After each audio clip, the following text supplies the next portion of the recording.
Hello everyone. About 70% of the friends who watch my videos are not subscribed, and I would be very happy if you did.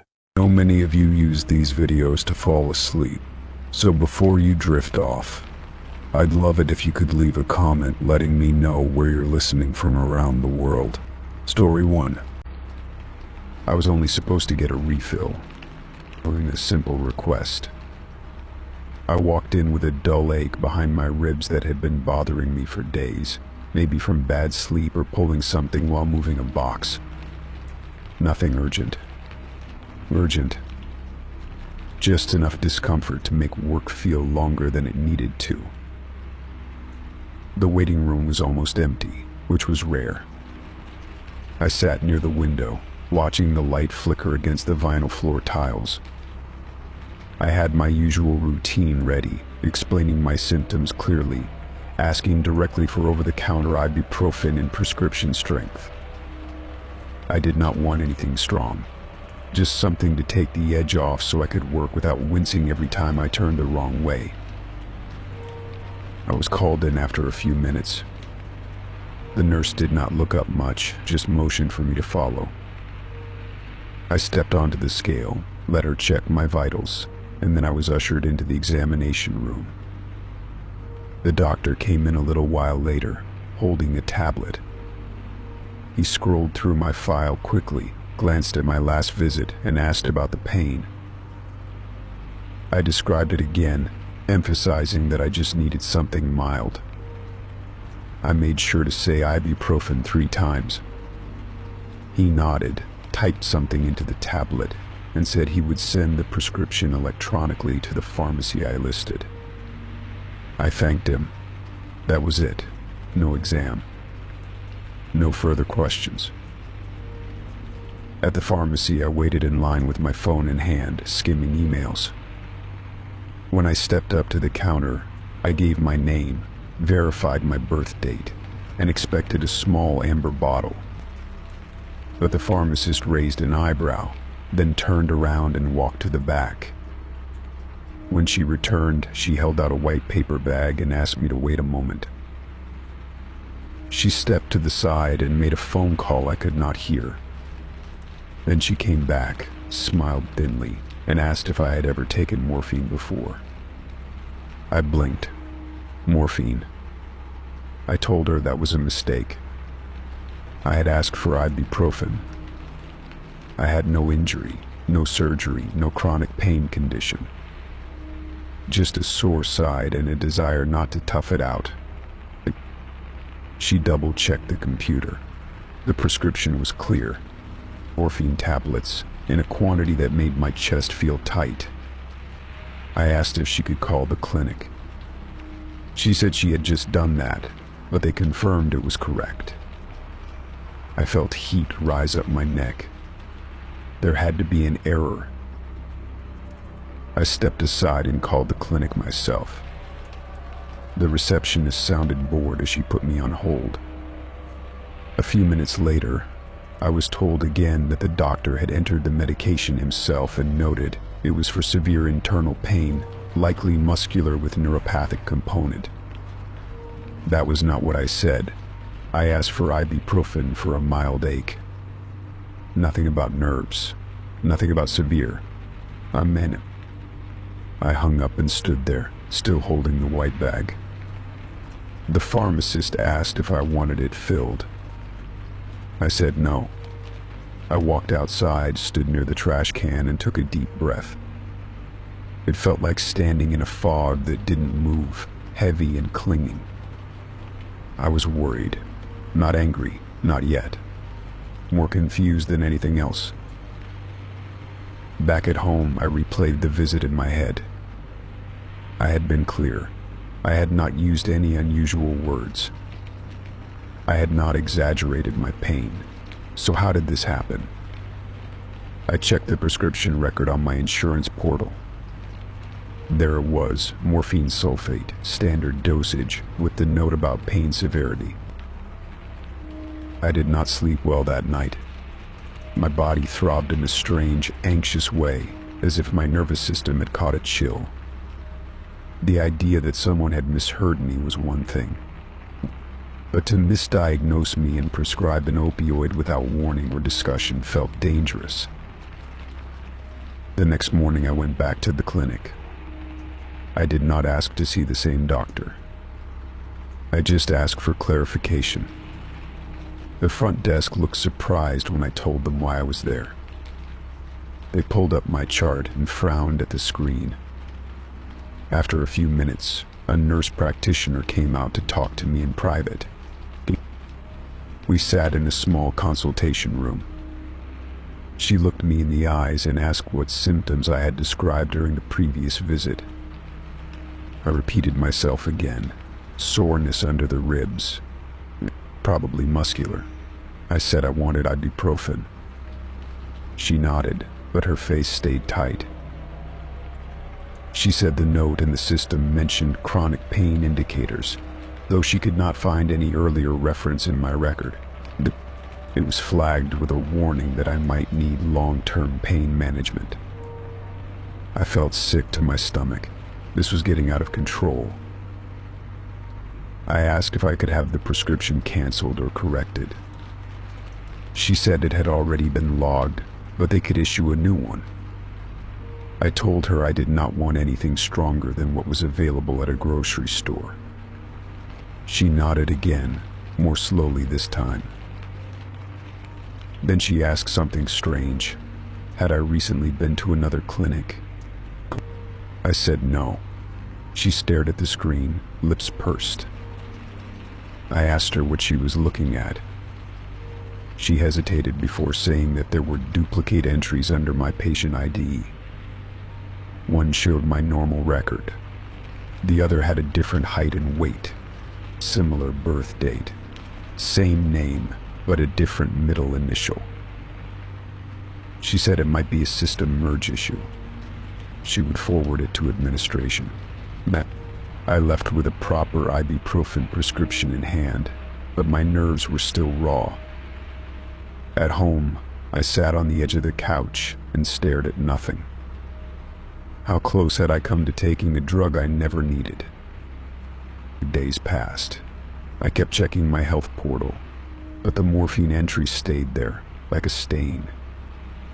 No correction, no explanation. I tried to forget about it, but it lingered. Every time I logged in to book an appointment, it was the first thing I saw.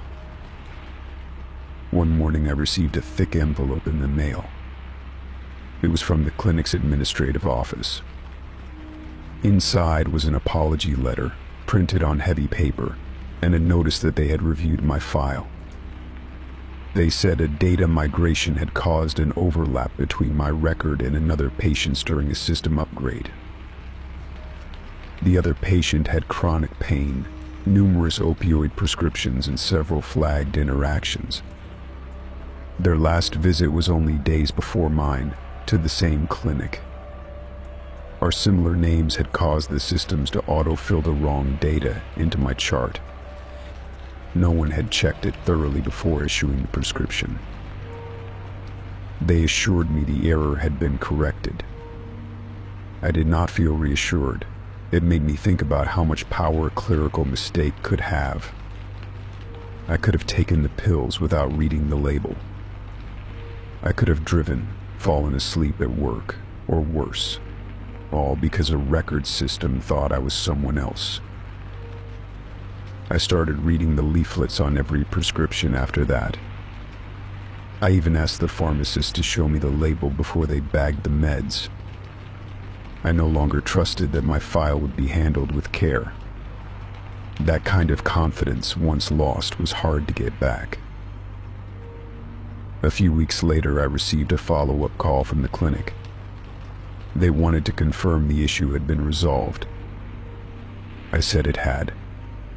But before I hung up, I asked if they had spoken to the other patient, the one whose file had been confused with mine.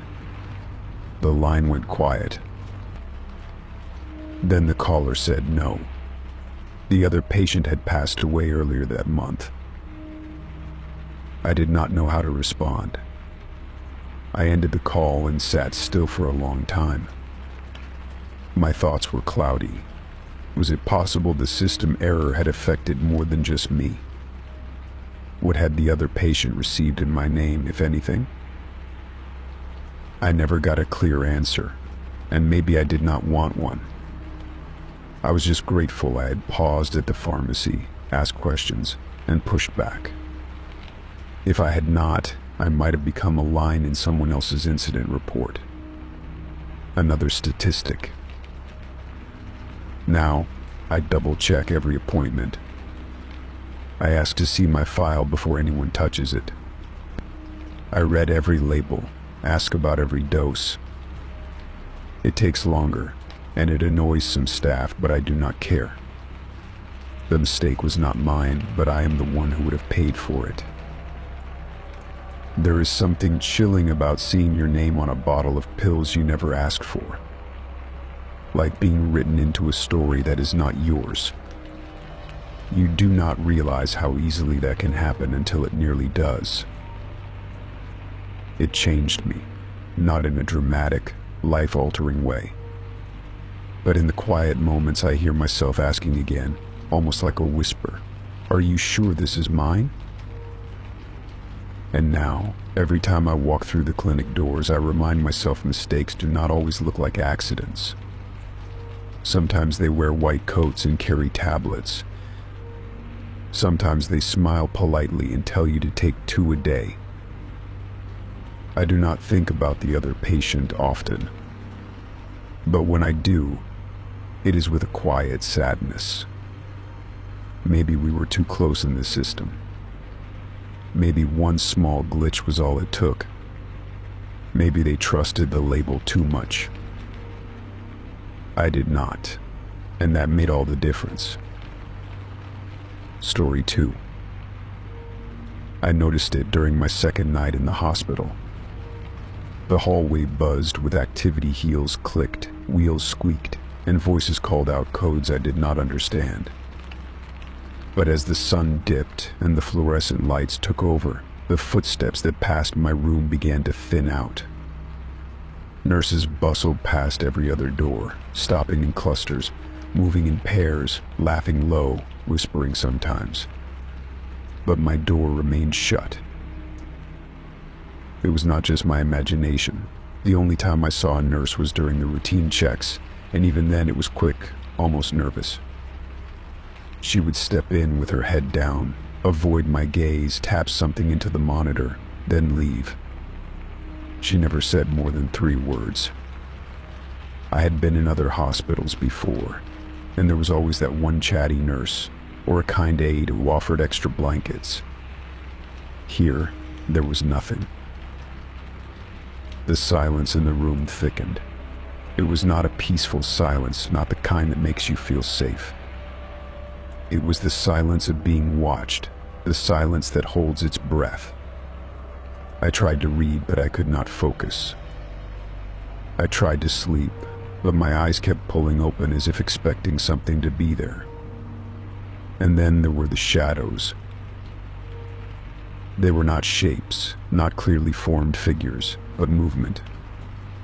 Every few hours I would spot a flicker of something dark under the door frame or by the side of the curtain. At first I thought it was the nurses checking in, but they never entered. I waited. No knock. No voice. Nothing. My call button worked. I tested it. But every time I used it, the response was delayed. Not by minutes, by hours. Once, I pressed it after my IV line bled a little from the site. I waited for 30 minutes, then an hour, then drifted to sleep. When I woke up, the line was fixed.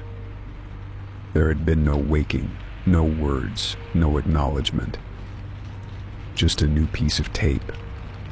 But it became routine. My medication arrived in a plastic cup, but I never saw who left it. Meals were slid in on a tray, the door creaking open just enough for a hand to push it through. The hand never had a name tag. Never made a sound. Sometimes the food was cold. Sometimes it was still warm, but the water always had a strange taste. metallic like old coins. I decided to test them. I placed a piece of gauze on the floor just inside the doorway so that anyone entering would have to step on it. I used the lightest gauze I could find, so any shift in air would barely move it. Then I waited. I pressed the call button and watched. No one came. I dozed off eventually, and when I woke up, the gauze was gone. There was another thing I could not explain. My vitals were charted perfectly. I checked the screen next to my bed every hour. My heart rate, my blood pressure, my oxygen, all were recorded, even when no one came in. It was as if the machines updated themselves, or someone was watching without stepping into view. The monitors were silent, but I could feel them working. I started to hate the beeping. It was steady, emotionless, mechanical. One night I woke to the feeling of someone breathing near my face. Not touching me, not speaking, just breathing. Slow, heavy. I was paralyzed with fear, too afraid to open my eyes. The presence stayed there, unmoving. But I counted the seconds in my head, tried to pretend I was still asleep. Eventually it was gone. But when I opened my eyes, my blanket had been pulled to my chin, even though I remembered kicking it off earlier. I asked questions the next morning. Then I tried. A nurse finally came in, and I said I had been having trouble sleeping. I said the room felt strange. She did not meet my eyes. She only said, some patients are more sensitive. Then she left. Her footsteps echoed down the hallway, but they sounded different, slower, as if she had started walking normal and then slowed down deliberately. I tried to convince myself it was nothing. There was one mirror in the room. It was mounted across from my bed, too high to be useful, tilted slightly downward. I avoided looking at it for the first few days. But one afternoon I caught a flash of movement in it that did not match my own. I turned quickly. No one there. But the mirror showed something behind me. A shape near the far corner of the room. It was gone when I looked directly. That night, I propped myself up and stared into the mirror. I kept the lights on, even though they flickered sometimes. I stared until my eyes burned. For a moment I thought I saw someone leaning over my bed, just a glimpse of a scrub top, no face. Then the lights blinked, and when they came back, I was alone again. My chart had strange notes. I could access them on the patient portal, using the tablet beside my bed. One entry said I was prone to delirium. Another said frequent nightmares. A third said requires isolation due to infection control. I had no infection. I had no history of mental illness. And no one had told me about isolation. I tried calling someone outside. I used the hospital phone to contact a family member. But the line crackled and never connected. I tried again later. This time I heard static and a voice faint, unfamiliar, said, "You should not be here." Then the line cut off. I did not try again. Eventually I stopped eating the food. It made my stomach hurt. The water turned my mouth dry. I pushed the tray away each time. I grew weaker and the shadows seemed stronger. My skin felt itchy, but there were no rashes. I saw shapes in the patterns on the ceiling, like figures crouched above me, watching through the panels. One morning I found dried footprints leading out from the bathroom, small like a child's but barefoot. My feet had not touched the floor in days. I pressed the call button immediately. No one came. I waited. Then I dragged myself to the edge of the bed and stood up. My legs trembled. but I managed to take a few steps. I opened the bathroom door. Nothing. The mirror was fogged over, even though I had not used the shower. The faucet was dripping. I wiped the mirror clean and stared at my reflection. Something was off about it. My expression seemed delayed, just a split second behind. I raised my hand slowly. The reflection raised its hand too, but in the wrong direction. I shut the door hard and backed away. Then I noticed the walls. They had marks, smudges shaped like fingers, as if someone had pressed both hands flat against them, dragging down. The prints were faint, but they covered most of the left wall behind the curtain. I moved the curtain aside and saw more. Scratches, like nails clawing for something. After that, I refused all medications. I pretended to swallow them, then spat them into tissues and flushed them down the toilet. I stayed awake as long as I could. I memorized the sequence of hallway noises, the routine shuffling of carts. I kept a journal on the back of my meal receipt sheets. But after a few days, I found that some of the pages were gone. Only the ones describing the shadows. I tried to discharge myself. I pressed the button and asked to speak with someone about leaving. A nurse appeared. Her expression was blank. She said the doctor would see me soon, but no one ever came. My chart updated on the screen beside me. Patient request denied. Observational status extended. I stopped trusting the clocks. They would flicker, skip backwards, or stay frozen for hours. I tried tracking time by counting my own pulse, but even that began to feel unreliable. Some moments stretched endlessly, others vanished before I could register them. I lost track of what day it was. Then came the night when the hallway went completely silent. Not quiet silent. No machines, no carts, no footsteps. The lights flickered out for a few seconds, and when they came back on, my door was open. I had not heard it open. I had not seen it move. But it stood wide, like a mouth waiting to swallow something. I stayed in bed, frozen, for what felt like hours. Then I noticed the temperature had dropped. I could see my breath. I slowly got up, dragged the IV stand with me, and approached the doorway. The hallway was empty. The lights buzzed overhead, but the air felt thick. I took one step out. Rooms on either side were dark. Their doors were open too.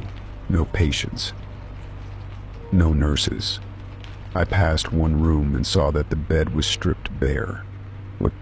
Another had the mattress flipped and the monitor blinking with static. I turned to go back, but something blocked the path. A shape, just standing there. I blinked and it was gone. I rushed back to my room and locked the door.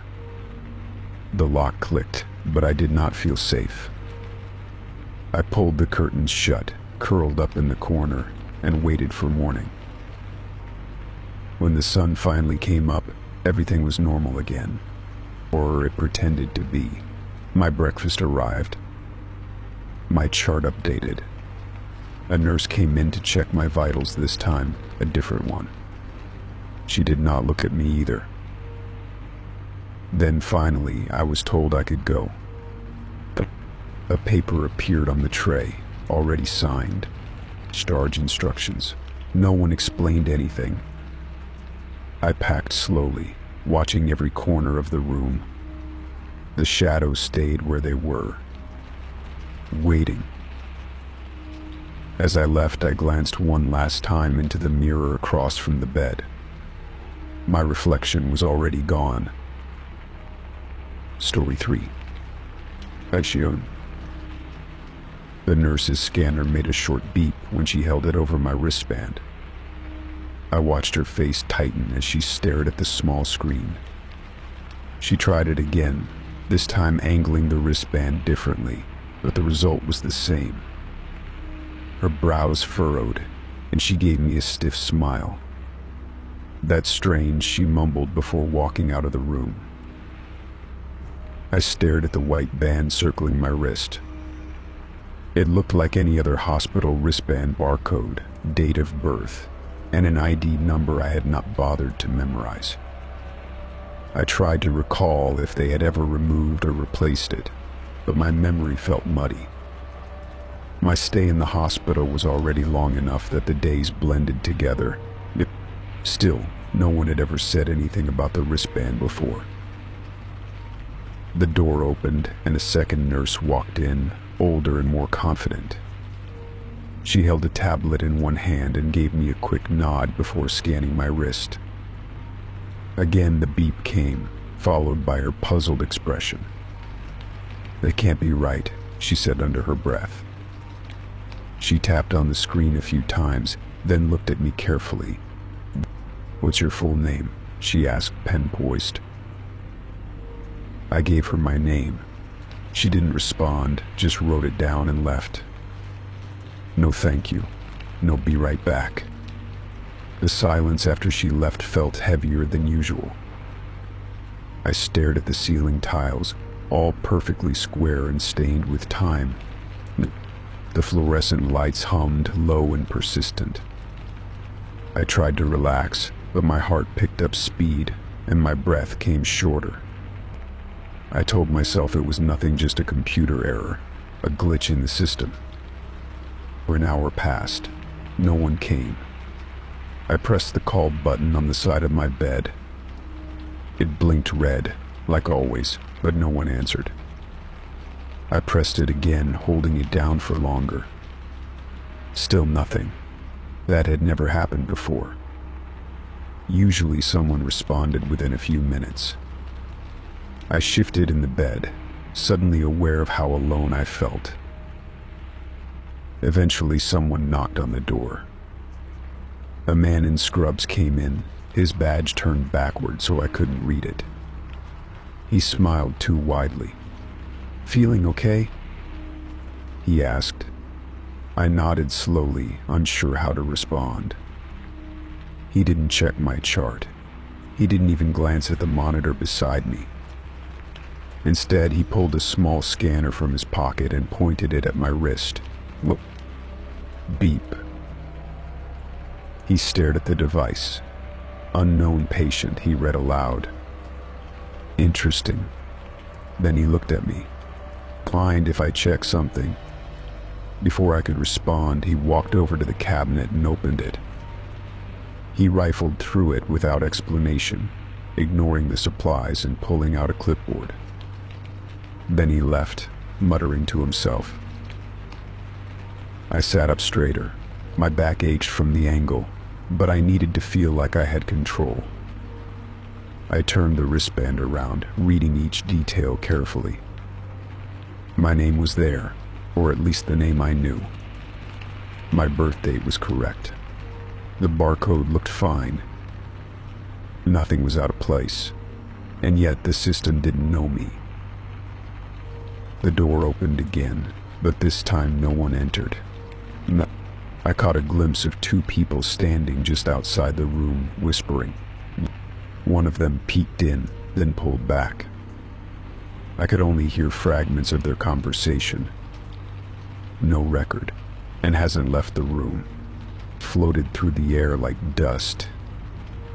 My throat felt dry. I reached for the water cup beside me, but it was gone. I didn't remember drinking it. Time dragged. I lost count of how many minutes passed before someone came back. This time it was a woman in a white coat, holding a clipboard. She didn't introduce herself. She didn't smile. "Tell me your name again," she said, and I did. "And your birth date." I repeated it. She nodded slightly, then asked, "Do you remember when you were admitted?" I tried to recall, but my memory faltered. "A few days ago?" I guessed. She scribbled something on her paper. And who admitted you? I hesitated. I don't know, I said. It was an emergency. I don't remember much. She looked at me longer than she needed to. That's convenient, she said, almost too quietly. She left without saying goodbye. I laid back against the pillow, my pulse thudding in my ears. The monitor beside me still blinked green. My vitals looked normal, but I felt anything but. I reached for the call button again. Still no response. The silence now felt intentional, like they wanted me to notice it. A soft chime came from the hallway. Then footsteps. They stopped outside my room again. This time, I heard a different voice. "Check the footage," someone said. "We need to know when they were actually brought in."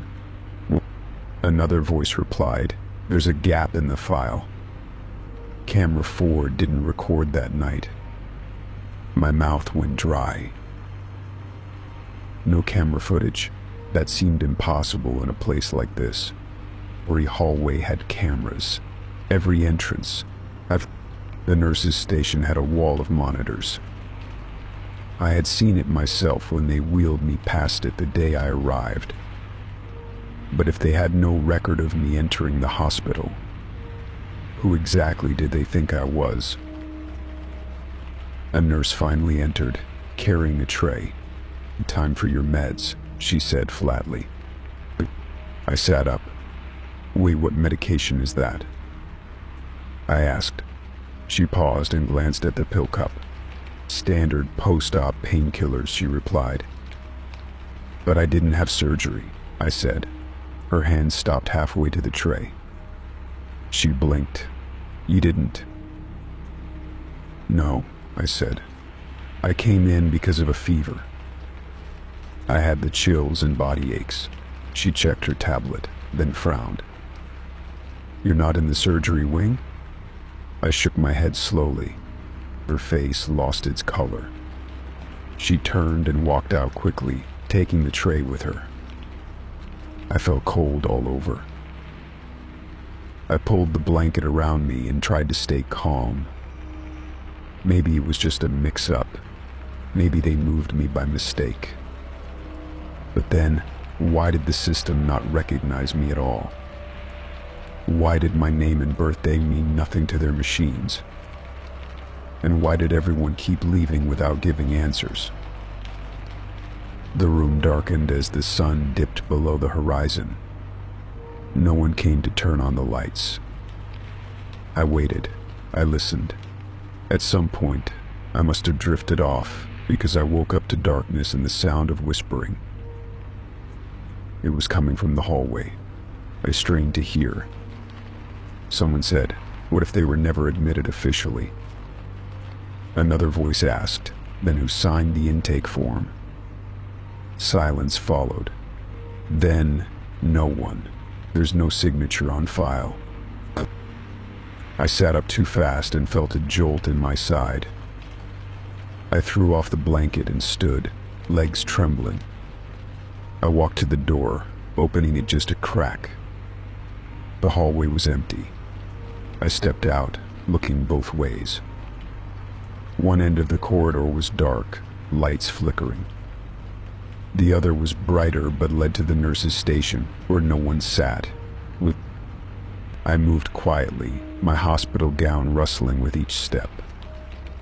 I passed several empty rooms. One had a broken monitor screen still blinking. Another had a full tray of food untouched. I reached the station and peered over the counter.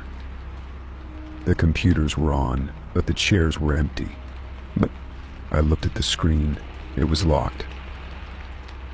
I backed away and turned down the hallway that led to the elevators. As I walked, I noticed a cart of patient files left near a doorway. I flipped through the tabs quickly. Names, ages, procedures. None of them were mine. My name wasn't in any of the folders. I checked every single one. Suddenly, A voice from behind me said, "You're not supposed to be here." I turned. A man stood in the shadows, hands clasped. "Where are your records?" he asked. I shook my head. "I don't know," I said. "I'm just trying to understand what's happening." He stepped closer. "You were scanned," he said. "And the system said you're not registered. That doesn't just happen." "Then what does it mean?" I asked. "It means you might not belong to this hospital, or to any hospital." I felt the breath leave my lungs. But I was brought in here. I didn't walk in myself. I was in an ambulance. He frowned. "Which ambulance? No log of a pickup matches your name.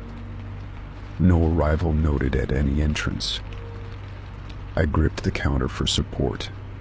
"So what do I do?" "You wait," he said. "Someone will come for you eventually." Then he turned and walked away. I made it back to my room just before another nurse appeared. She seemed normal. Routine. "You missed dinner," she said. "Want me to bring you something?" I nodded slowly. She smiled and left. A moment later, she returned with a small tray. Soup, crackers, water. I ate in silence. That night I stayed awake. I waited for answers. None came. The next morning, the wristband was gone. I woke to find my wrist bare. I checked the bed, the floor, the tray, nothing. I pressed the call button again. This time it lit up green, and within a few minutes a nurse came in. "Morning," she chirped. "Time for vitals." She wrapped a cuff around my arm. "Name, please." I gave it. She typed it into her tablet and smiled. "Perfect," she said. "Got it right here." I blinked. "You do?" She nodded. "You were admitted 3 days ago. Liver, elevated heart rate. They ran tests. You're on observation." She spoke with such certainty that I almost believed her. But I knew the truth. That was not what they told me yesterday. And I still had no wristband. Story 4. I arrived at the imaging center just after 8 a.m., having fasted since midnight as instructed. The waiting room was unusually quiet, filled with the low buzz of a television no one was watching. But I signed in, handed over my paperwork, and took a seat near the window where sunlight spilled through dusty blinds. After a few minutes, a technician came to escort me to the back. She double-checked my information before leading me into a cold, sterile room with a machine that looked like an oversized tunnel. The MRI went as expected. I lay motionless for what felt like forever, listening to the rhythmic pounding of the machine. I had done this before, so I kept my eyes shut and breathed slowly. When it ended, I was helped out, given juice and crackers, and told that results would be uploaded to the system by the afternoon. I nodded and left, relieved that the worst part was over. That afternoon, I checked the patient portal, eager for the scan to appear. Nothing. I refreshed the page several times before calling the office. A receptionist answered and told me that sometimes the scans take a few hours to upload. She asked me to check again later in the evening. I hung up feeling a little uneasy, but I tried not to overthink it. By that night, there was still no sign of my MRI images. I decided to wait until the next morning before calling again. The following day, just before 9 a.m., I reached out once more. This time, the person on the other end of the line seemed confused. She said my name was in the log for the appointment, but there was no file associated with the imaging. She put me on hold and went to investigate. When she returned, she told me the technician who handled my scan would be contacted for clarification. I was told someone would call me back. The rest of that day passed with no follow-up. I called again in the afternoon, only to be told they were still looking into it. I asked if they had lost my scan. There was a pause before the woman said, "Not exactly, but it was not in the system either." Wednesday morning, I showed up in person. I needed answers. I was polite but firm as I asked to speak to someone in charge. A man came out after a long wait and invited me into a private room. He had a file in his hands but kept glancing at his monitor. He explained that my appointment was recorded. The scan was completed, but there was no data linked to the session. I asked how that was possible. He said they were conducting a system-wide audit to trace any upload failures. I asked if the technician remembered scanning me. He told me the technician had taken leave unexpectedly on Tuesday and had not responded to messages. My stomach turned. I asked if there was any backup, any cloud system, anything at all that might still contain my images. He shook his head and told me they were pursuing every possibility. I left with no answers, just a promise of another call. Thursday passed with nothing. Friday, I called again, and this time the line rang forever. No one picked up. I sent an email and received an automated response. I felt like I was slipping through cracks that should not exist in medical systems. I wondered if this happened to others. I wondered if this was normal, or if something stranger was at play. The following Monday morning, I got an unexpected call from someone new. They introduced themselves as part of the facility's digital forensics team. I was told, very calmly, that the system had experienced a synchronization failure early Monday morning, right around the time my MRI was supposed to have been uploaded. They were reviewing logs to identify what had gone wrong, but they could not yet confirm whether my images could be retrieved.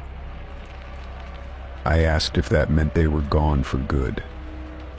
The voice on the line hesitated before admitting it was a possibility. I pressed for details. He explained that sometimes when internal storage fails and remote servers are unreachable, data is lost before being formally saved. It was not common, but it was not unheard of either. I felt a kind of hollow settle in my chest. I tried to understand how such a thing could happen without anyone being alerted immediately. I was told that most systems rely on error detection software, but those alerts are not always sent to human personnel in real time. I asked why no one had noticed until I started making calls. The answer was silence. Then he admitted that if I had not followed up, it might have remained unnoticed. I began to worry more about what the scan might have shown. I had symptoms. I had reasons to believe something was wrong. That was why the scan was ordered in the first place. To be told it vanished, and with it any chance of timely diagnosis, made me feel invisible. I asked if I would need to schedule another scan. I was told that would be up to my referring provider. When I reached out to the main office again, the receptionist seemed nervous. She offered to help me rebook, but said they were waiting on internal clearance before accepting any repeat scans related to data loss. I asked what that meant. She said they needed to resolve the issue before scanning the same person again, for legal reasons. I asked if I was being accused of anything. She said no, but her tone made me wonder. I called my primary care provider that afternoon. The nurse who answered said she had already heard about the issue. She sounded apologetic and promised to work on getting me a referral to a different imaging center. I thanked her and asked if she could see any record at all of the MRI. She said no, just the appointment itself, with no attached files or technician notes. It was as if the scan had never taken place. Over the next few days, I found myself checking the portal anyway, even though I knew it was pointless. I received no further calls, no emails. Just a dead silence where a report should have been. I did not know whether to feel angry or afraid. I did not even know who to blame. Was it just a malfunction? Or something more deliberate? By the end of the week, I had a new appointment at a different location. They were kind, efficient, and very aware of the previous issue. I was asked to bring printed documentation and even sign a release that mentioned the prior failed scan. It made me feel like I was part of a story that had become something larger than me, something that needed paperwork to contain it. During the new scan, I felt a different kind of anxiety. I kept wondering if this one would vanish too. I wondered if my name would be missing from the system again. I kept thinking of the technician who had gone on leave and never responded. What had happened to them? Were they okay? Or did they know something they were not supposed to say? After the second scan, I waited again. This time, the images appeared in the portal that same night. I felt relief, but it was mixed with something else. A kind of grief, maybe, or mistrust. I looked at the grayscale slices of my own body, labeled with time and date, and wondered what might have been missed in the week that passed between the two sessions. My provider reviewed the new images and scheduled the follow-up. She told me there were some things that needed attention, but nothing urgent. I asked if the delay had changed anything. She said no, but I could not be sure. I nodded and thanked her, then walked out into the hallway, feeling smaller than I had when this began. Later, I received a letter in the mail from the original imaging center. It was carefully worded, an apology without taking responsibility. They expressed regret for the inconvenience and offered a credit for any charges related to the failed scan. There was no explanation, no resolution, no mention of how or why the images had disappeared. Just a polite dismissal wrapped in formal language. I stared at the letter for a long time before putting it away. I did not want money.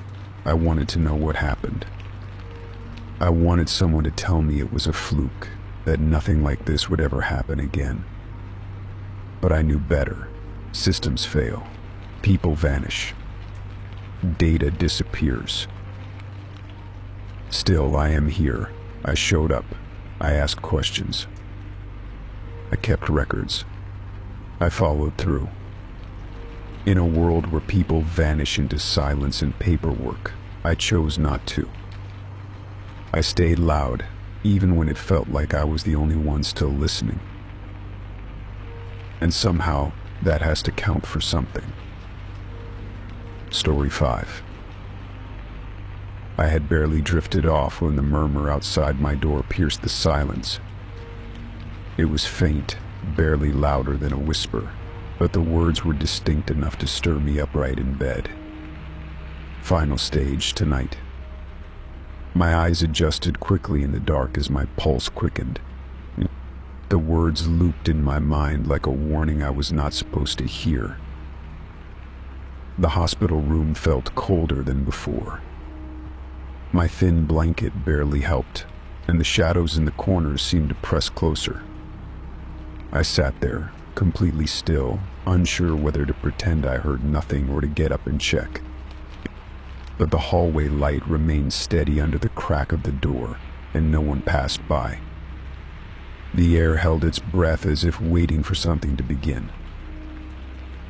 I tried to tell myself it was a dream or a misheard phrase. Perhaps the nurses were discussing another patient's treatment plan. But I knew better. The way it had been said was not clinical.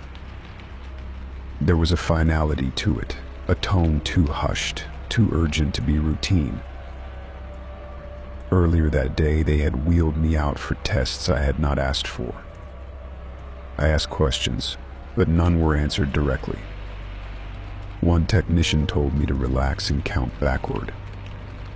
Another pressed something cold against my temple and scribbled down notes without making eye contact. Each time I opened my mouth, the conversation redirected, or someone changed the subject. My wristband had been scanned 5 times that day, and once the machine paused a little too long before it beeped.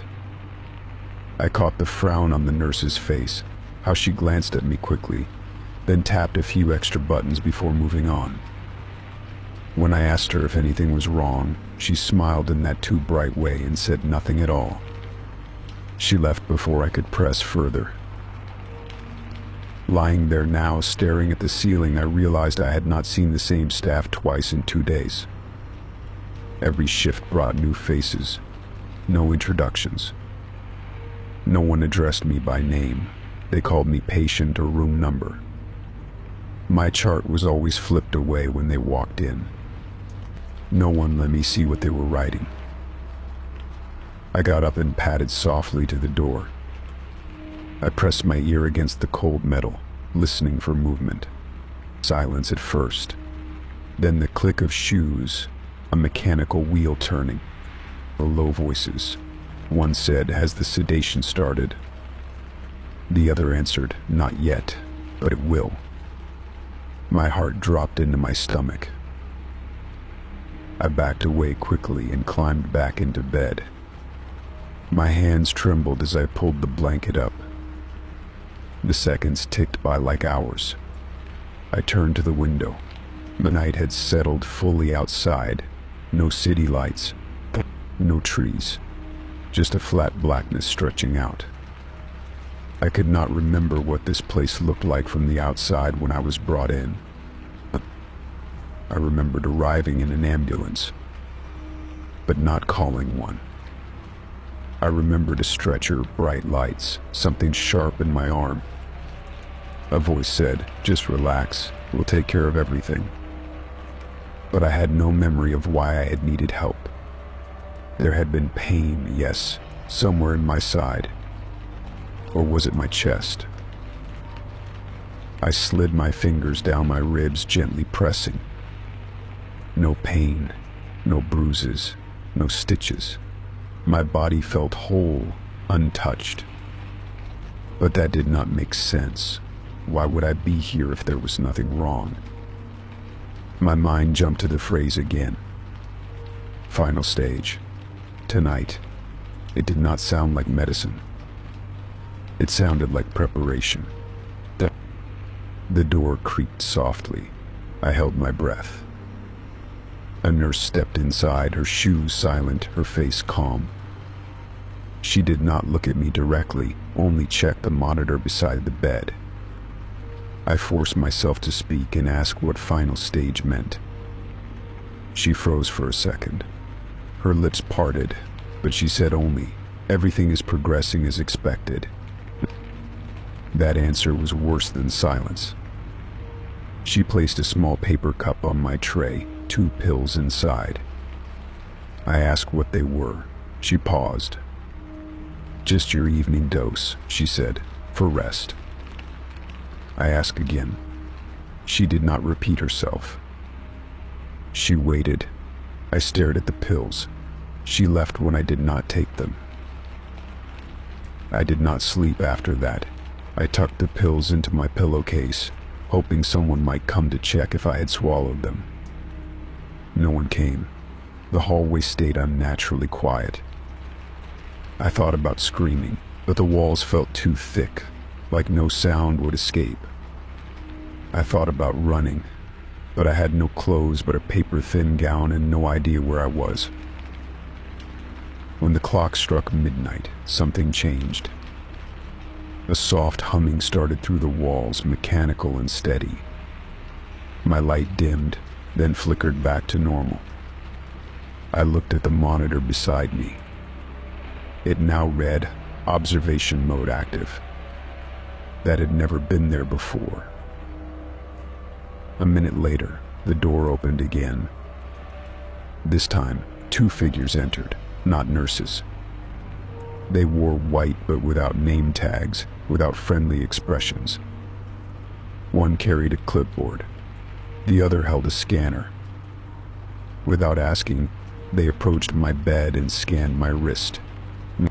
The scanner beeped, then flashed red. "Unknown patient," the screen said. The man holding the scanner frowned. The one with the clipboard spoke under his breath. "We will need to confirm before proceeding."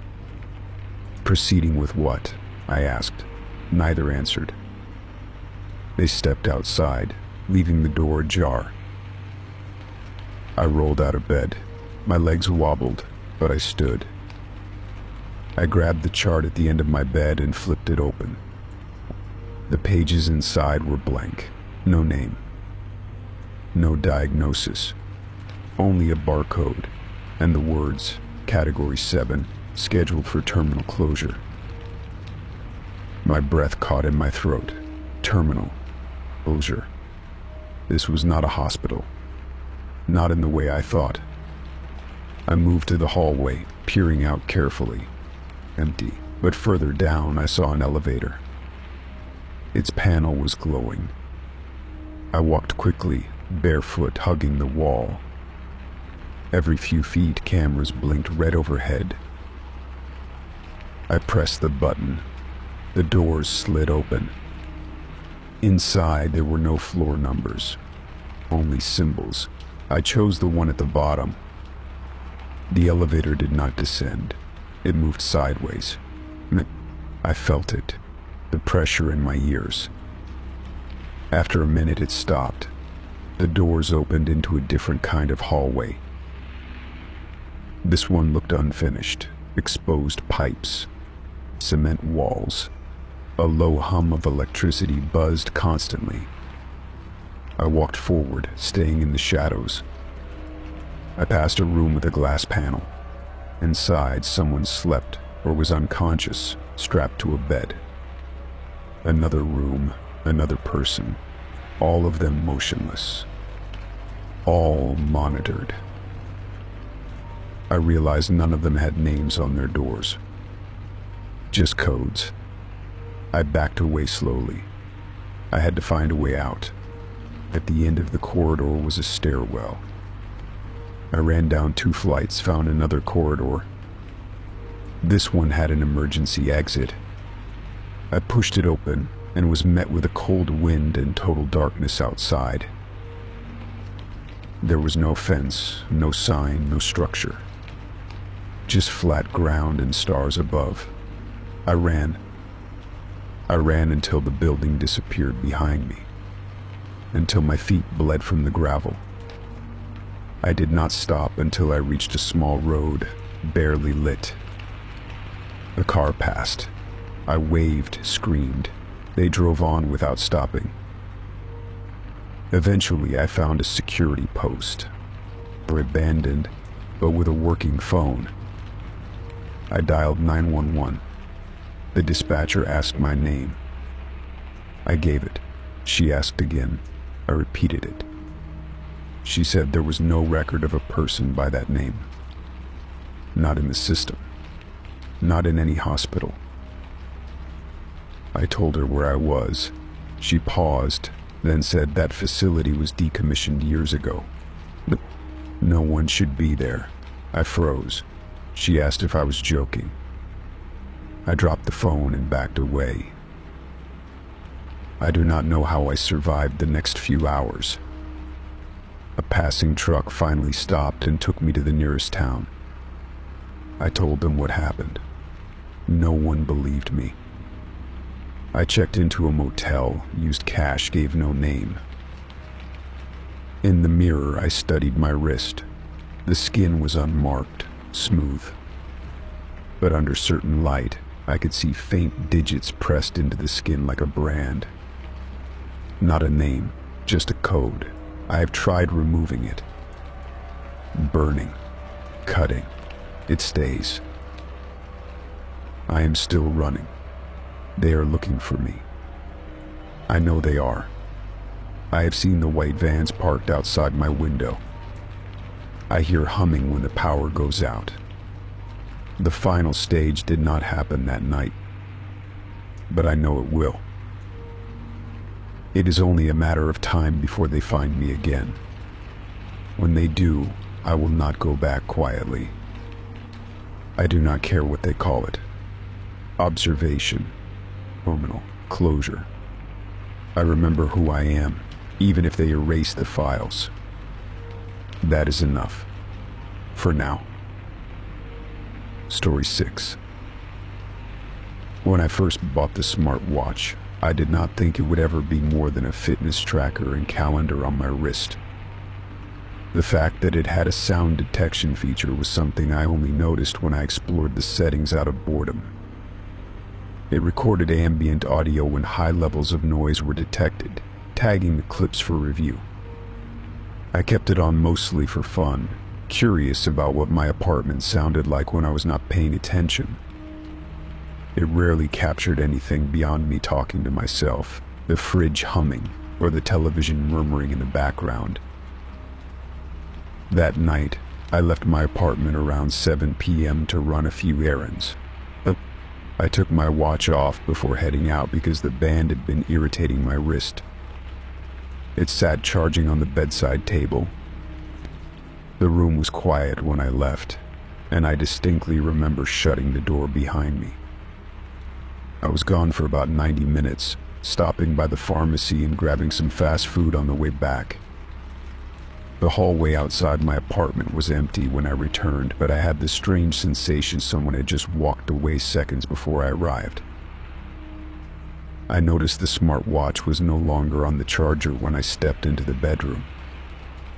At first I thought I had maybe knocked it off accidentally before leaving, but a quick scan of the floor turned up nothing. I found it a few minutes later resting neatly on my desk instead of the nightstand. The watch was powered on, its screen dimly glowing with a red ring around a sound icon. I tapped the display, and it brought up a time-stamped notification from about 7:48 p.m., marked unusual audio detected. I sat down and hit play. The audio was scratchy at first, like the sound of fabric shifting near the microphone. Then came a long, steady creak my bedroom door, slowly opening. I felt my stomach tighten. I had locked the front door, I was sure of it. The recording continued with faint, rhythmic thumps, like cautious footsteps on hardwood. They circled the room, growing louder, pausing, and then retreating. There was breathing, human breathing, shallow and deliberate, like someone was trying not to be heard. For 30 seconds, that was all the audio picked up. Then there was a sudden metallic clang, like something being dropped on the floor. The recording cut off sharply after that. I checked the timeline. The watch had stopped recording precisely at 7:53 p.m., the exact time I had walked back through the front door. I listened to the audio 3 more times, hoping I had misheard or misinterpreted something. Each time it only grew more disturbing. I checked every lock in the apartment. They were still engaged. I checked the windows, all sealed. No signs of a break-in, no disturbance in the dust on the windowsills or anything knocked out of place. Everything was too clean, too undisturbed, as if nothing had happened. The strangest part was the watch's movement log. Even though I had left it charging, it registered steps during the time I was gone. Only 47 total, all between 7:47 and 7:53 p.m. That aligned perfectly with the sound of footsteps on the recording. It was as though someone had worn the watch during those 6 minutes. But who would do that and then put it back? I tried to convince myself it was a glitch, that maybe I had not properly locked the door. Maybe a neighbor's kid got confused and wandered in. But nothing had been taken. No signs of forced entry. And the watch, that careful replacement on my desk instead of the charger, felt intentional, deliberate. That night, I did not sleep well. I kept the lights on and stayed in the living room with a baseball bat within reach. Every creak of the building, every gust of wind against the window sent jolts through my nerves. I checked the locks every hour. I checked the recording again just to make sure it was still there. It was. I even uploaded it to my laptop, afraid it might vanish from the device. The next morning I called building security. I asked if anyone had reported suspicious activity. The front desk person told me the cameras had not picked up anything out of the ordinary. I asked if there was footage of my hallway from the time I was gone. After a pause, they told me that particular camera had been offline due to maintenance. I asked how long it had been offline. They said since the morning before. I decided to skip work and stay home. I wanted to run a test. I placed the smartwatch in the exact spot I had found it on the desk, then left my phone recording a video aimed at it. I locked the front door, triple-checked every window, and left for a walk around the block. I stayed out for precisely 20 minutes. When I got back, the watch had not moved. Nothing was out of place. I reviewed the video footage. No movement, no sounds. The watch showed no new audio events. A part of me wanted to believe whatever happened the previous night had been a one-time thing, or a strange, unnerving fluke. But the feeling never left, or that sense of being observed, of someone testing boundaries. I started leaving the watch on even at home, letting it record background noise in case something happened again. For 2 weeks, everything was normal.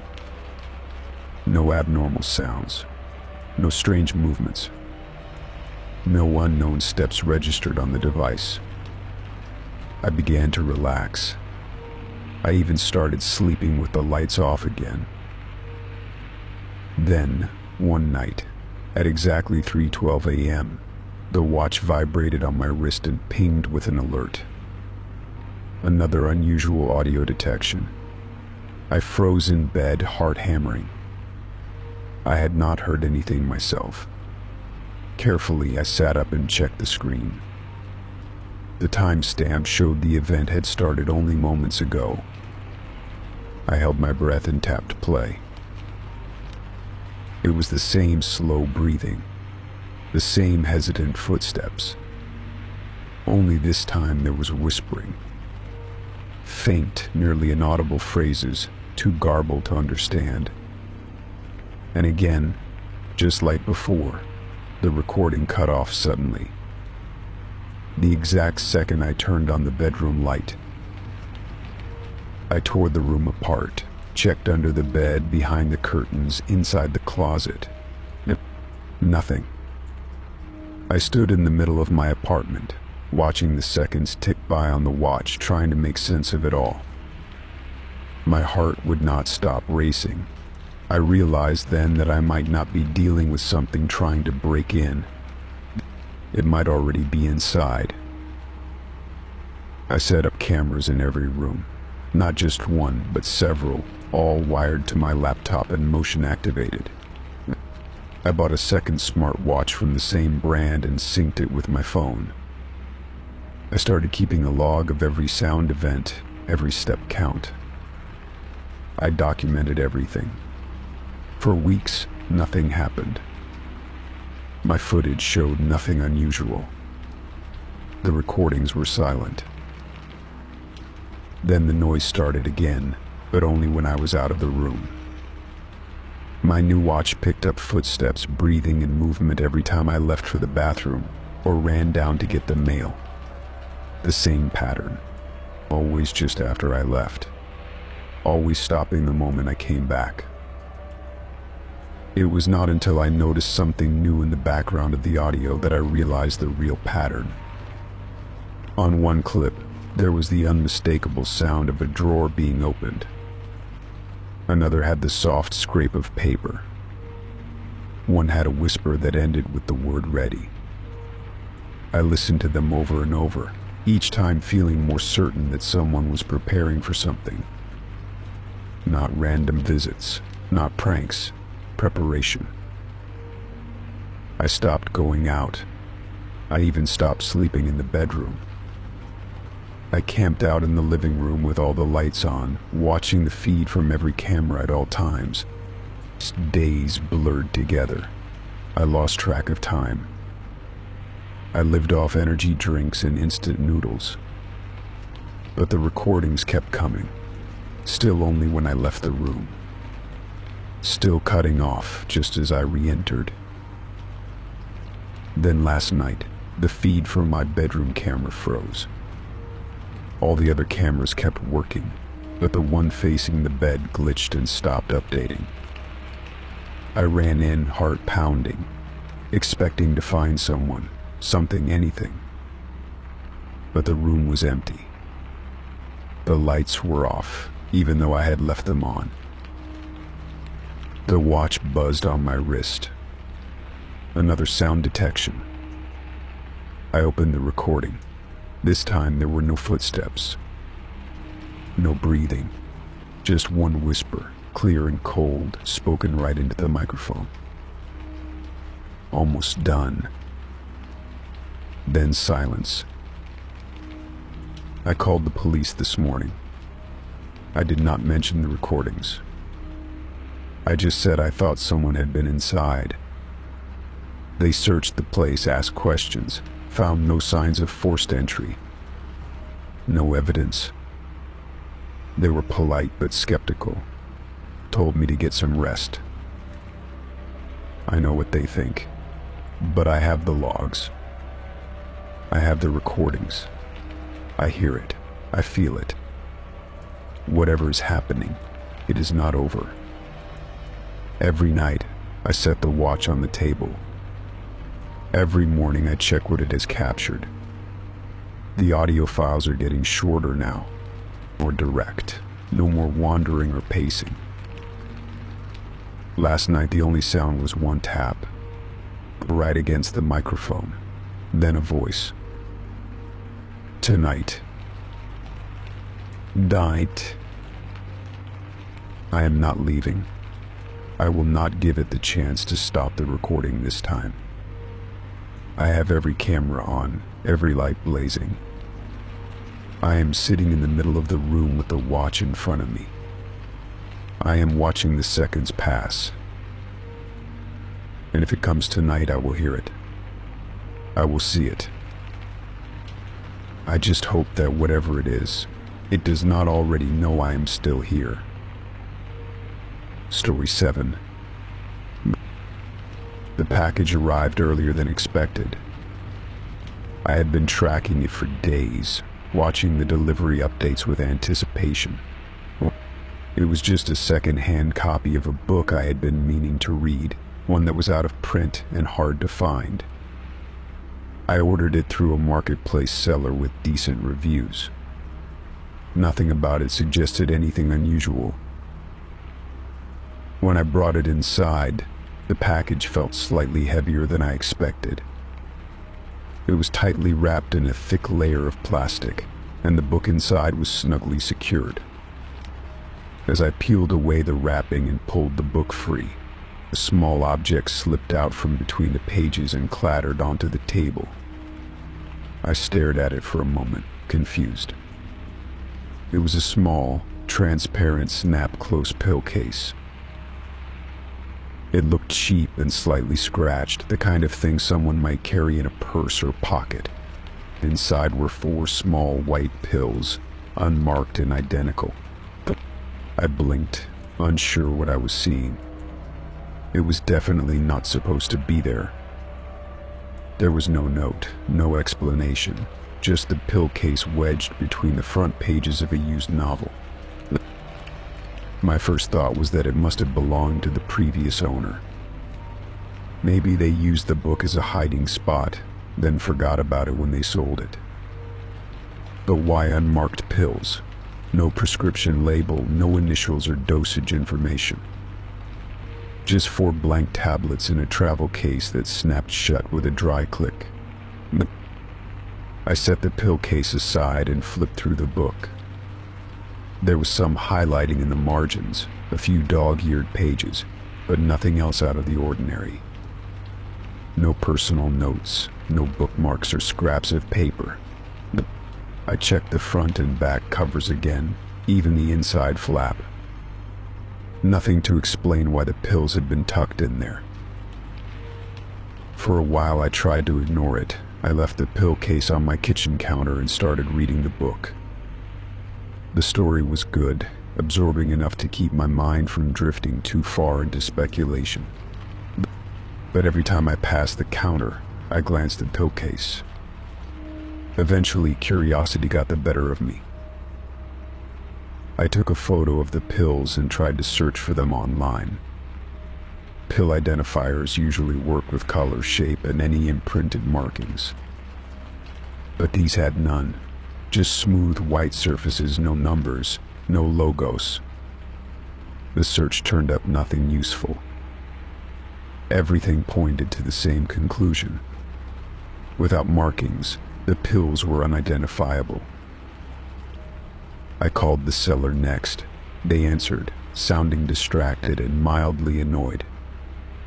When I explained the situation, there was a pause, then a short laugh. They said they sold books all the time and had no idea what I was talking about. Claimed they just pulled the title from a box in storage and shipped it.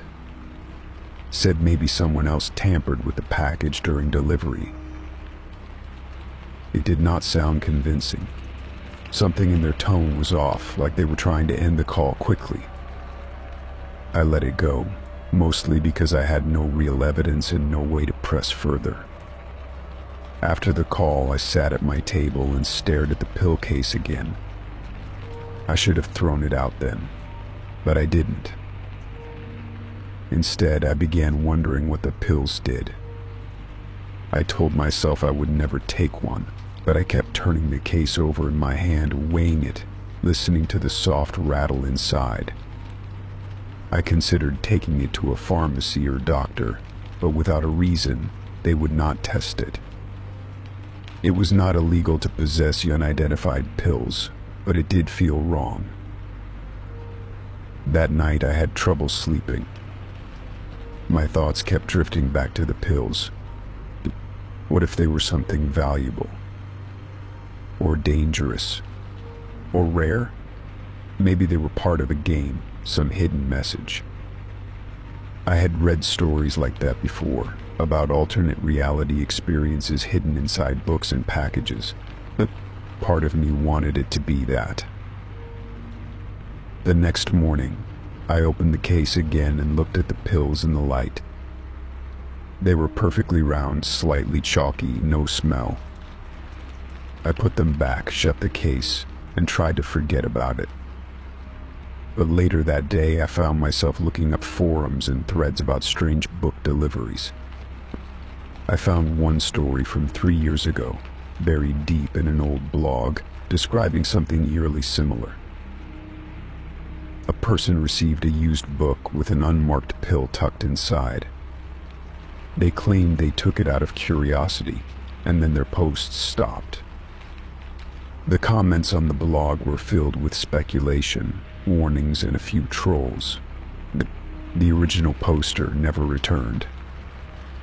It could have been a hoax, I told myself. Internet stories were rarely reliable.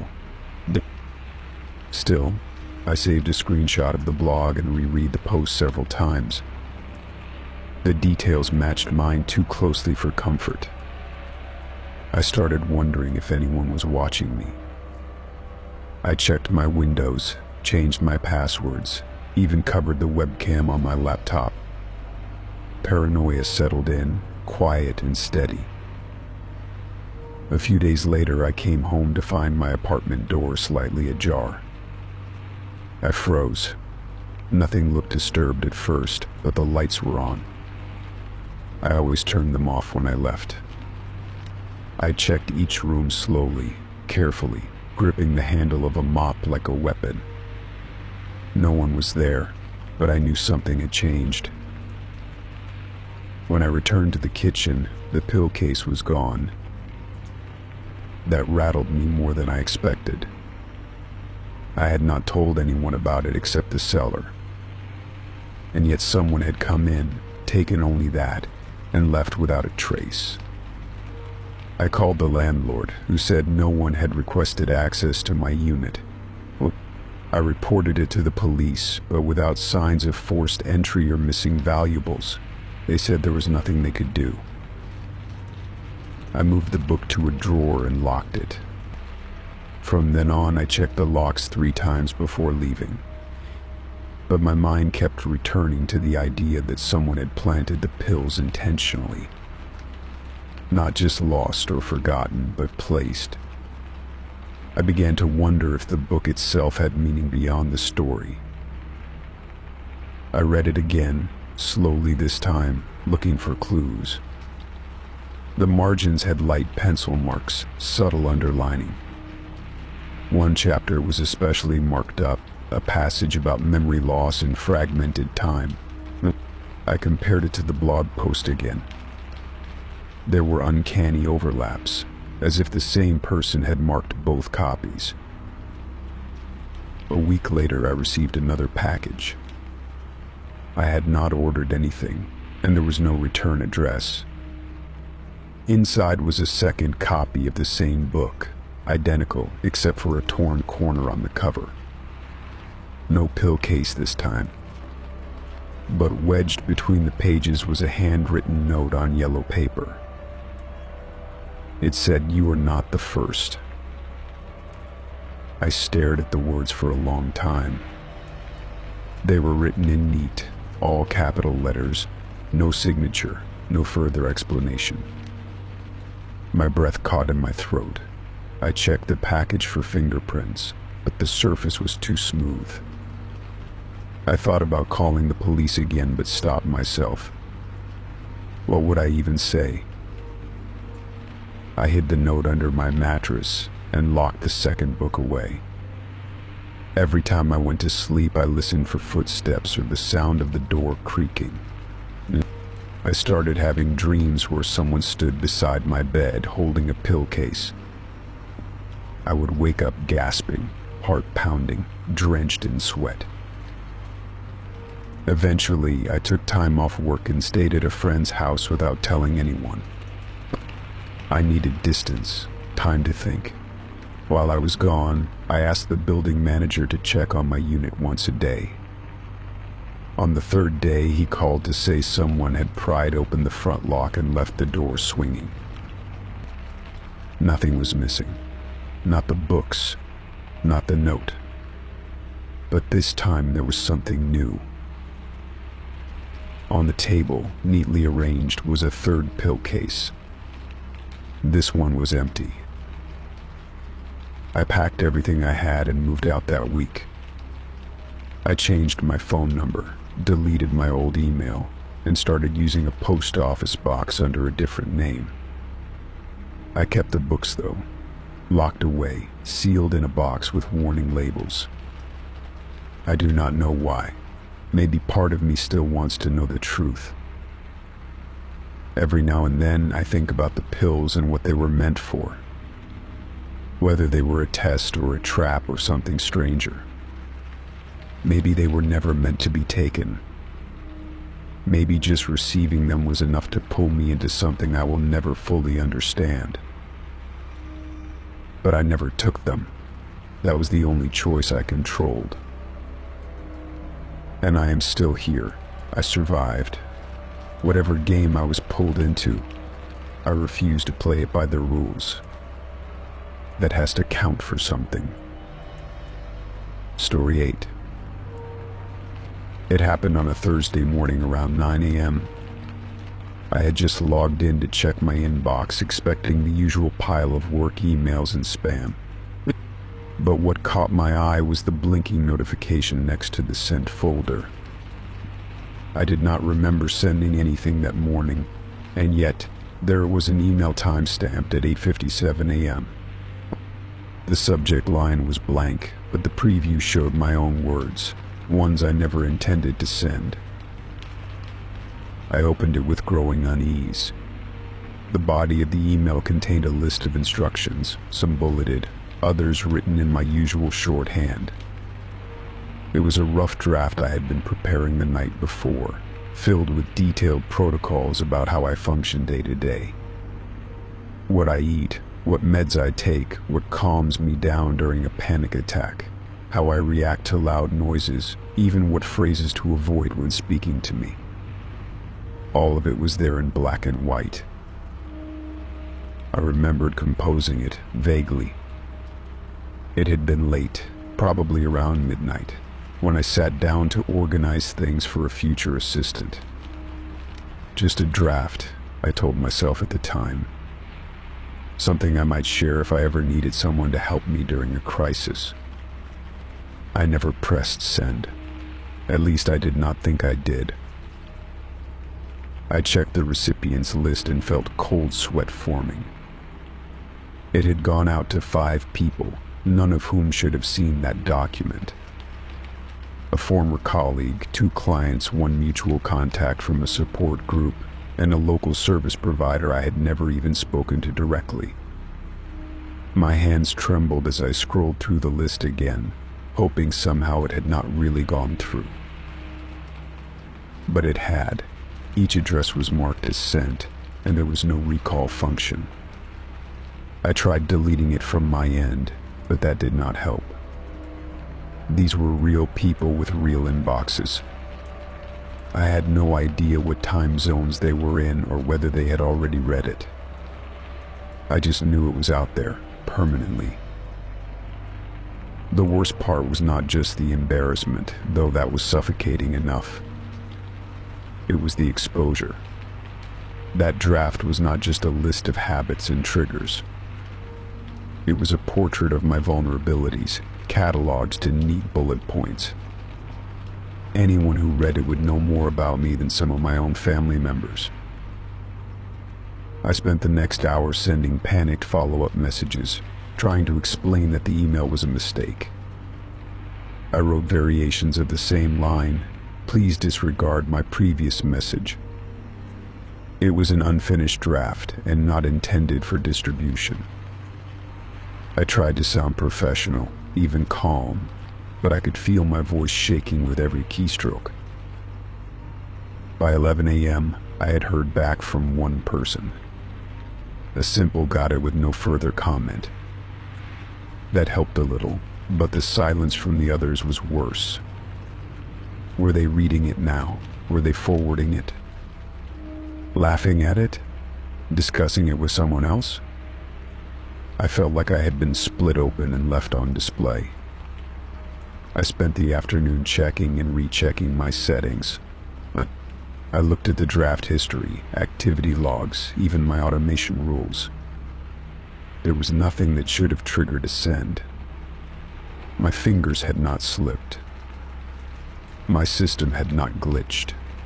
There were no scheduled sends or hidden commands buried anywhere. The only anomaly I found was a brief moment exactly at 8:56 a.m. where my Wi-Fi had briefly dropped and reconnected. Could that have caused it? I doubted it, but I could not explain it any other way. No one else had access to my device. It was mine, password protected, biometrically locked, updated regularly. By evening, I had received 2 more replies. One was from a client who said, "No worries." I didn't even read it. The other was from the support group contact.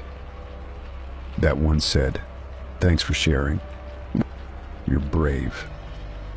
That word made my stomach churn. Brave. I had not shared anything intentionally. This was not courage. It was exposure without consent. Sleep did not come easily that night.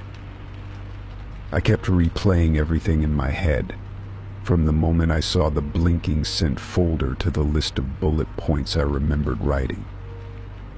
I knew them by heart, Wake time 7 a.m., 1 cup of black coffee. Avoid citrus. Use music between 70 and 90 beats per minute during high stress. Always sit near an exit. Never say calm down, say breathe with me. I had written those things with care, never imagining someone else would be reading them without context. They were instructions, but they were also confessions. Pieces of how I had learned to survive the world in silence. Now they were in inboxes I could not send. The next morning I tried to carry on as usual. I logged in. I worked. I answered emails that had nothing to do with the incident. I forced myself to respond as if I had not been torn open the day before. No one else brought it up. Maybe they had forgotten. Maybe they had not cared. Maybe the world was not as cruel as I feared. But I kept thinking about that glitch. I ran more scans. I downloaded logs. I checked third-party plugins and scripts. Everything came back clean. My system was not hacked. There was no malware, no app behaving strangely. Just one isolated event I could not replicate or reverse. That afternoon, I did something I had not done in years. I printed a hard copy of the instructions. I folded it and placed it in a sealed envelope marked for emergencies only. Then I deleted the digital version from every device, every cloud backup, every synced folder. If it needed to exist, it would exist physically, in one place, under my control. Still, the sense of unease did not fade. It was not just about privacy, it was about certainty, or the lack of it. I had always believed in digital order, in the reliability of systems, in the logic of cause and effect. Now I had experienced something that defied all of that. A message I never sent. A moment I never initiated, triggered. I kept watching for signs it would happen again. Drafts that disappeared. Files that renamed themselves. A cursor that blinked too long in an empty document. I started saving my work on external drives. I disconnected from Wi-Fi while writing sensitive material. I disabled autosync, turned off autosave.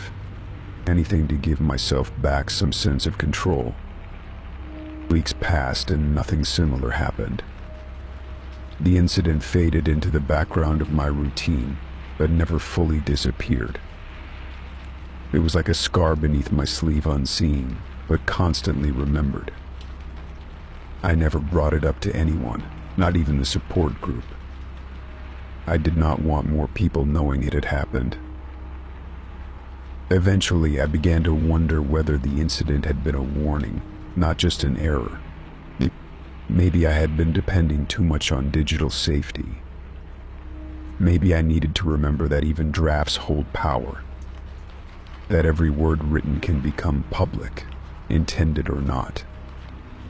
That nothing typed is ever truly private.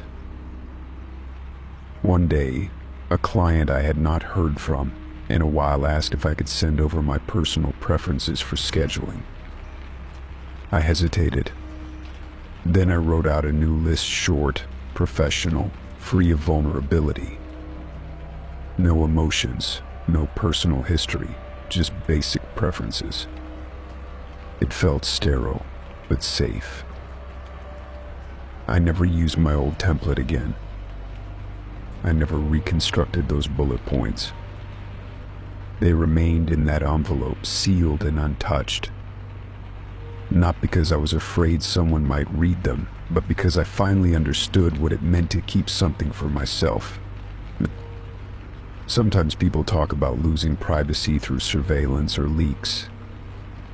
But I learned that the worst kind of exposure is the one you cannot explain, the one you never saw coming. It is not the data breach or the social media hack. It is the quiet betrayal of a system you trusted, That day taught me to treat drafts as if they were already published, or to imagine every word I write as something that might be seen. But more than that, it reminded me that being a specific person, one with needs, triggers, routines, is not a flaw. It is part of being human. What happened was not my fault, but how I responded to it was entirely up to me. In the end, maybe the draft being sent was not the worst thing. It reminded me to be intentional, to hold on to boundaries, and to protect not just my files, but myself. Story 9. The bundle sat just outside my door, placed neatly on the worn welcome mat. A used tissue crumpled tight like it had held onto something wet and sad, and a pink elastic hairband looped around it. At first, I thought maybe it had blown there by chance, a bit of street clutter caught by the wind. But it was too deliberate, too centered. The tie around the tissue was too neat, too precise for an accident. I bent down to pick it up, feeling an odd sense of reluctance. The hairband was stretched, like it had been used many times before. The tissue smelled faintly of some powdery scent, like old perfume or cosmetic residue. Nothing about it screamed danger, but something felt wrong. It felt left for me, not just dropped. I looked around the hallway, half expecting someone to be watching. But the corridor was quiet, only the distant hum of a refrigerator behind someone else's door. I lived alone in this building, at the far end of the 3rd floor. My neighbors were either too old or too busy to care about odd packages. I crouched there, bundle in hand, unsure of what to do next. A soft sound broke the silence. A muffled mule echoed faintly from the stairs nearby. I peered over the rail and saw the stray. Black fur, white tail tip, green eyes that glinted like glass marbles in the dim light. I had seen it before, always lurking, but never coming close. It stared at me as if it knew something I did not. I went back inside and placed the bundle on the counter. It felt weird bringing it in, but I could not just leave it out there either. I washed my hands 3 times after touching it. That part felt necessary.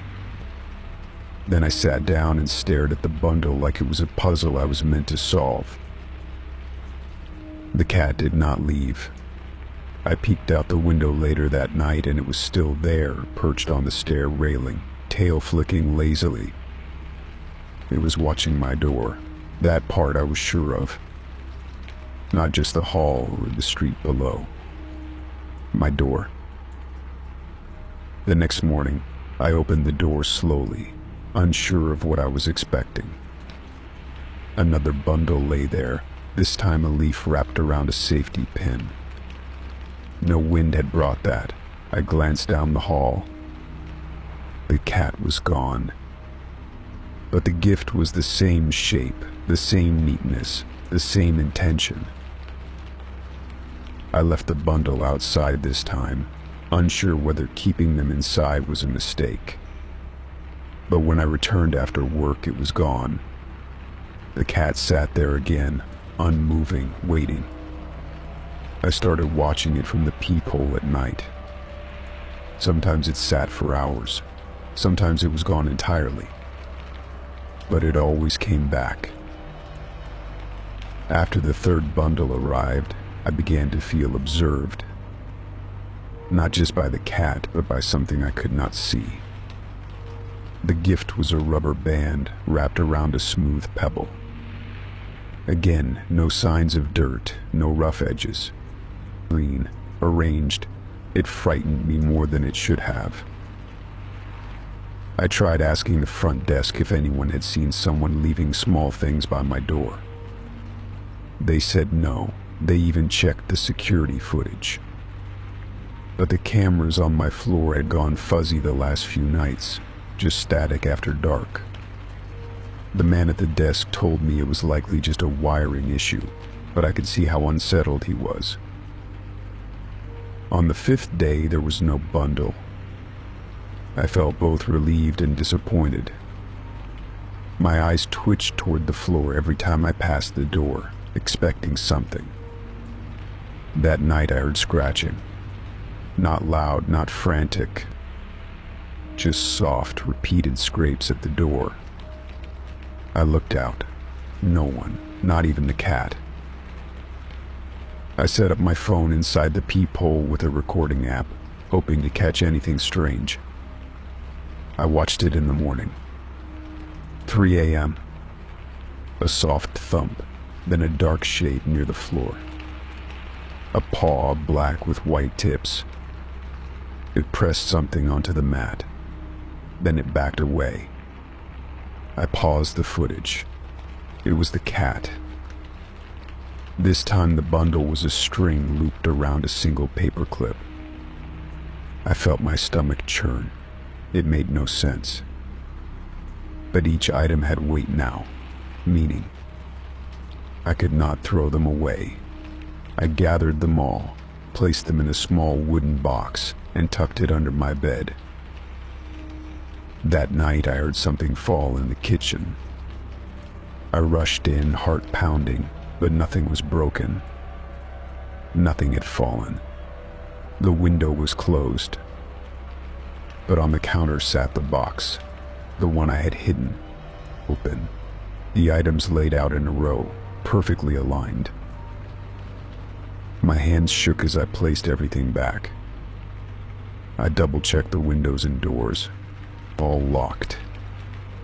I did not sleep much. The next day I called in sick.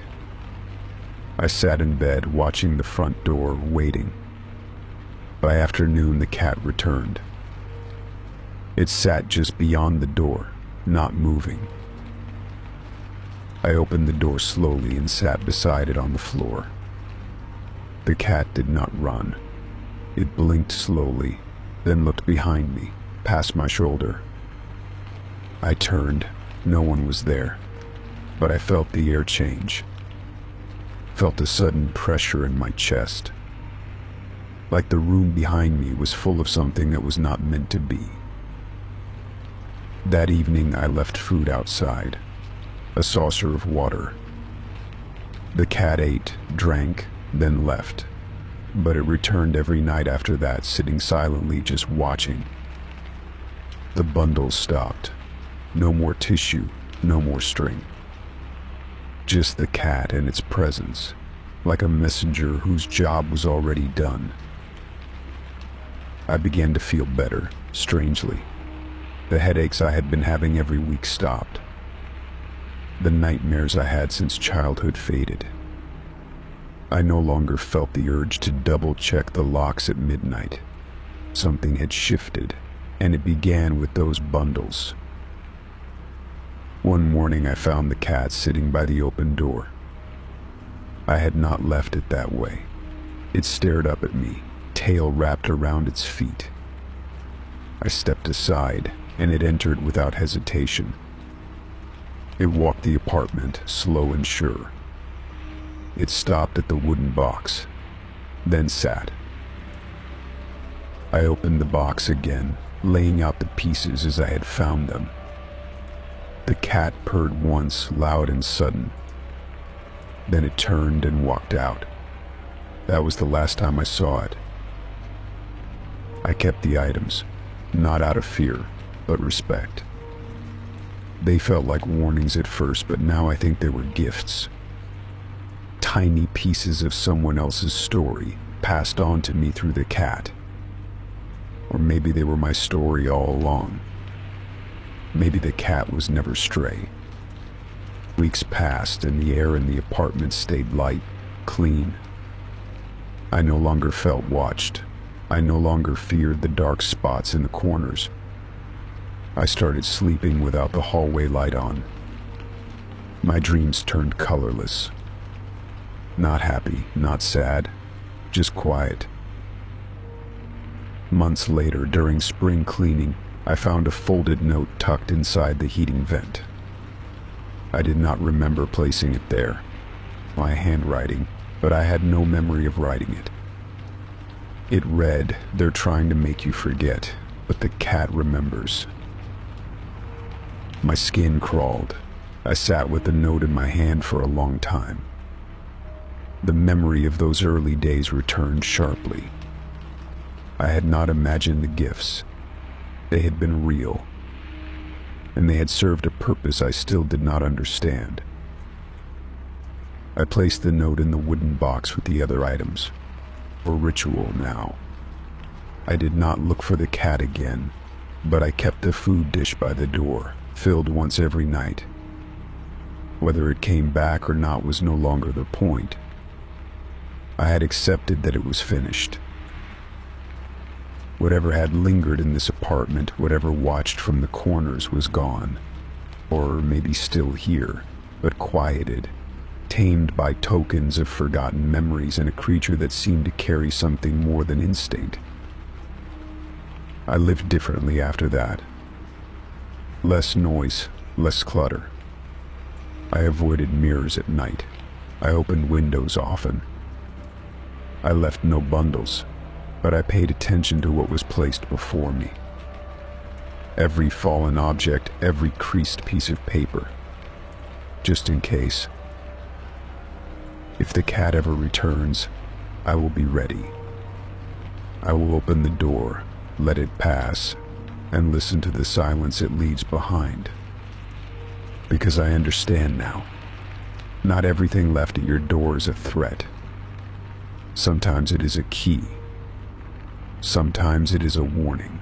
And sometimes it is simply a memory trying to return home. Story 10. The sound of the click startled me. I was still in the shower, letting the hot water run down my back, eyes closed. But I knew that sound well. It was the faint unlocking chime my phone made when it recognized my face. It should have been impossible for it to go off right then. I froze, soap still on my skin, heartbeat thumping in my ears. I hadn't brought my phone into the bathroom. At least not this time. It was on my nightstand, face up, as usual, exactly where I left it. I was the only one home, or at least I thought I was. Slowly, I shut off the water and stood still, listening. The apartment was silent, except for the hum of the bathroom fan. I peeked out from the curtain, hard in my throat, but there was nothing unusual. Still, I felt exposed, vulnerable, like someone had watched me without my knowing. I dried off quickly and stepped into the bedroom, careful not to make noise, though I didn't know why. My phone lay where I had left it, screen dark. I picked it up and pressed the side button. The screen lit up, already unlocked, sitting on the home screen. My recent apps included the camera and notes. I had not opened either of those. Not before the shower. My stomach twisted as I tapped the camera app to view the most recent photos. There was a new one.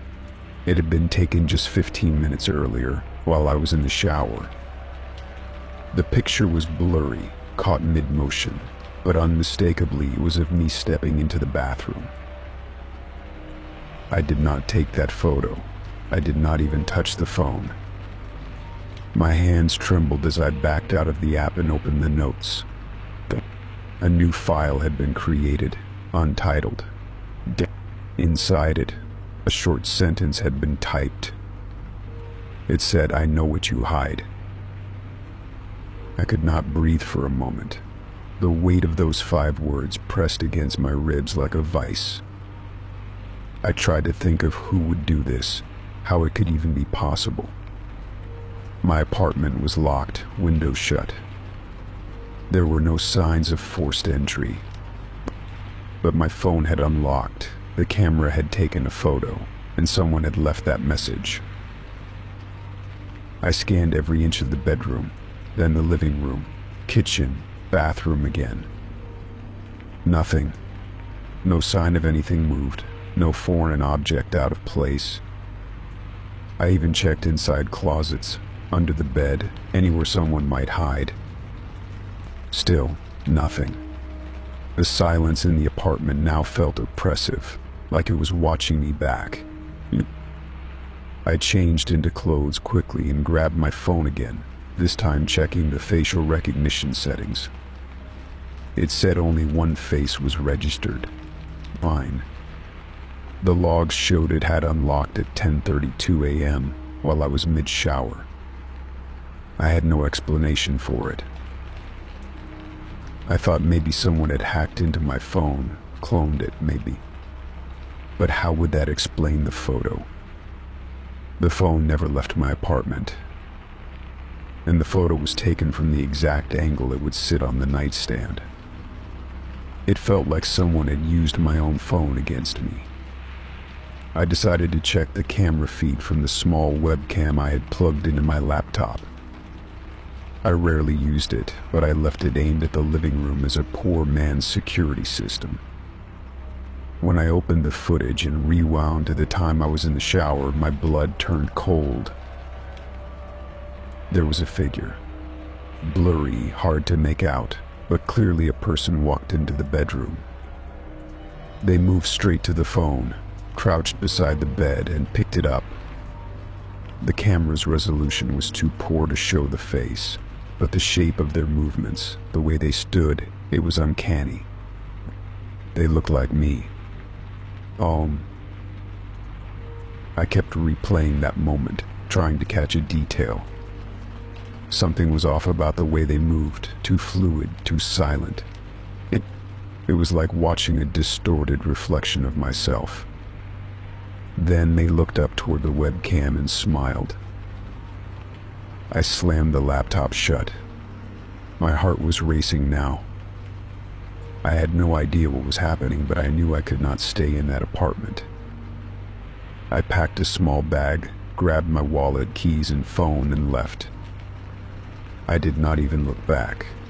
Every instinct screamed at me to get out. I drove without a destination, just away. I ended up parked at a convenience store miles from home. I sat there staring at the phone, afraid to touch it. I wondered if someone had been following me, studying me, learning to mimic me.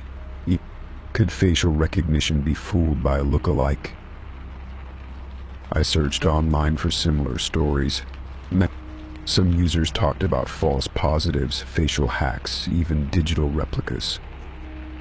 But no one described anything this specific. I checked my phone again, and now the photo was gone. The note too, as if they had never existed. I had not deleted them. I knew I had not. And yet my phone showed no trace. I tried to calm myself, convincing my mind that maybe I was hallucinating, maybe I was under too much stress. But when I checked the webcam again, the file that showed the intruder was also missing. I returned home just after sunset. The door was still locked. Everything inside looked the same, but the air felt different, colder, as if someone had been inside again. I walked through the room slowly, every light on, holding my breath each time I rounded a corner. I set the phone in the drawer and taped it shut. I could not trust it anymore. I stopped using facial recognition, disabled every biometric feature, and began locking it with a long password. I put black tape over the laptop webcam and stopped leaving devices near me when I showered. But the next morning, the drawer was open. My phone was sitting on the table, screen lit. And again, it was unlocked. This time, there were no new photos, no strange notes. Just the lingering reminder that it had happened again, and I had no way to stop it. I stopped sleeping properly. Every small creak or shift in the night made me sit up and scan the room. I placed baby powder across the floor one night, just to see if any footprints would show. The next morning there were. They matched mine, down to the exact pattern of an old scar on my left heel. Except I had not left the bed that night. I knew I had not. I started leaving the apartment for longer periods. Staying at hotels, sleeping in the car, doing anything to stay away from whatever was happening. But every time I returned, I found new signs. Once I found a piece of mirror on my pillow. Another time, my toothbrush had been swapped with a near-perfect replica. I called the police once, desperate. They did a full search and found no evidence of forced entry or tampering. They suggested I see someone about stress. But I knew what I had seen. I knew what I was experiencing was real, even if no one believed me. I began to think about deeper possibilities. Someone out there had studied me, watched me enough to duplicate my image. But for what purpose? The final incident was the worst. I had installed a motion-sensitive camera hidden in the bookshelf. It had a backup memory card, unconnected to the internet.